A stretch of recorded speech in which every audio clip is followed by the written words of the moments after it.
ನಮಸ್ಕಾರ ವೀಕ್ಷಕರೇ, ರೇಣುಕಾಸ್ವಾಮಿ ಕೊಲೆ ಪ್ರಕರಣದಲ್ಲಿ ಜೈಲು ಸೇರಿದ ಸ್ಯಾಂಡಲ್ವುಡ್ ನಟ ದರ್ಶನ್ ಹಾಗೂ ಗ್ಯಾಂಗ್ಗೆ ಜಾಮೀನು ಸಿಕ್ಕಿದೆ. ಆದರೆ ಅಂಡಾ ಗ್ಯಾಂಗ್ನಿಂದ ರೇಣುಕಾಸ್ವಾಮಿ ಕೊಲೆಯ ಪ್ರಕರಣದಲ್ಲಿ ಸಂಬಂಧಿಸಿ ವಿಚಾರಣೆ ನಡೆಯುತ್ತಿದೆ.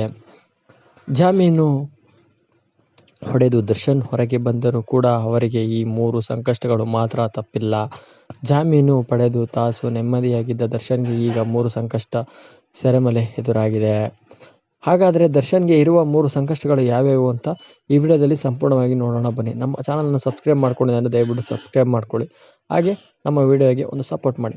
ದರ್ಶನ್ಗೆ ಸುಪ್ರೀಂ ಕೋರ್ಟು ಮೇಲ್ಮನವಿ ಚಿಂತೆ. ದರ್ಶನ್ಗೆ ಪವಿತ್ರ ಸೇರಿ 7 ಆರೋಪಿಗಳ ಜಾಮೀನು ರದ್ದು ಕೋರಿ ಸುಪ್ರೀಂಗೆ ಅರ್ಜಿ ಸಲ್ಲಿಸಿದ್ದಾರೆ. ಹೀಗಾಗಿ ಇದು ಏನಾಗುತ್ತೋ ಏನೋ ಅನ್ನೋ ಡಿ ಗ್ಯಾಂಗ್ನಲ್ಲಿ ಮಾರ್ಚ್ ಮಧ್ಯ ಭಾಗದಲ್ಲಿ ಈ ಅರ್ಜಿ ವಿಚಾರಣೆಗೆ ಬರೋ ಸಾಧ್ಯತೆ ಇದ್ದು, ಇನ್ನು ದರ್ಶನ್ ಸರ್ ಕಪಿಲ್ ಸಿಬಲ್ ವಾದ ಮಾಡಿದ್ದಾರೆ. ದರ್ಶನ್ಗೆ ಇನ್ನೂ ಸಿಕ್ಕಿಲ್ಲ ಅನಾರೋಗ್ಯದಿಂದ ಮುಕ್ತಿ ಇತ್ತು. ದರ್ಶನ್ಗೂ ಇನ್ನೂ ಆರೋಗ್ಯದಿಂದ ಮುಕ್ತಿ ಸಿಕ್ಕಿಲ್ಲ.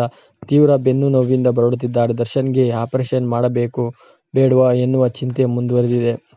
ಇವುಗಳ ನಡುವೆ ಮಾಫಿ ಸಂಕಷ್ಟ ಮತ್ತು ಒಂದು ಕಡೆ ಸುಪ್ರೀಂ ಕೋರ್ಟ್, ಮತ್ತೊಂದು ಕಡೆ ಅನಾರೋಗ್ಯ, ಜೊತೆಗೆ ಈಗ ಮಾಫಿ ಸಾಕ್ಷಿ ಭೀತಿಗೂ ದರ್ಶನ್ ಅವರನ್ನು ಕಾಡುತ್ತಿದೆ. ಕೊಲೆ ಪ್ರಕರಣದಲ್ಲಿ ಆರೋಪಿಗಳ ದರ್ಶನ್ ವಿರುದ್ಧ ಸಾಕ್ಷಿ ನುಡಿದ್ರೆ ದರ್ಶನ್ಗೆ ಸಂಕಷ್ಟ ಕಟ್ಟಿದ್ದು ಬುತ್ತಿ ಎನ್ನಲಾಗಿದೆ. ಹೀಗಾಗಿ ಸಂಕಷ್ಟದಲ್ಲೂ ಪಾರಾಗಿರಲು ದರ್ಶನ್ ಪರದಾಟ ಶುರುವಾಗಿದೆ. ಜಾಮೀನು ಸಿಕ್ಕಿಲ್ಲ ಅಂತ ನೆಮ್ಮದಿಯಾಗಿದ್ದ ದರ್ಶನ್ಗೆ ಈಗ 3 ಸಂಕಷ್ಟಗಳು ಶುರುವಾಗಿವೆ.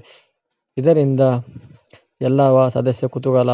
ಮಾರ್ಚ್ 18ರಂದು ಸುಪ್ರೀಂ ಕೋರ್ಟ್ನಲ್ಲಿ ಅರ್ಜಿ ವಿಚಾರಣೆಗೆ ಬರಲಿದೆ. ಹಾಗಾಗಿ ಮಾರ್ಚ್ 18ರಂದು ದರ್ಶನ್ ಪರ ಕಪಿಲ್ ಸಿಬಲ್ ವಾದ ಮಂಡಿಸುವ ಸಾಧ್ಯತೆ ಇದೆ ಎಂದು ತಿಳಿದು ಬಂದಿದೆ. ಹೈಕೋರ್ಟ್ನಲ್ಲೂ ಗೆಲುವು ಕಂಡುಕೊಂಡಿದೆ.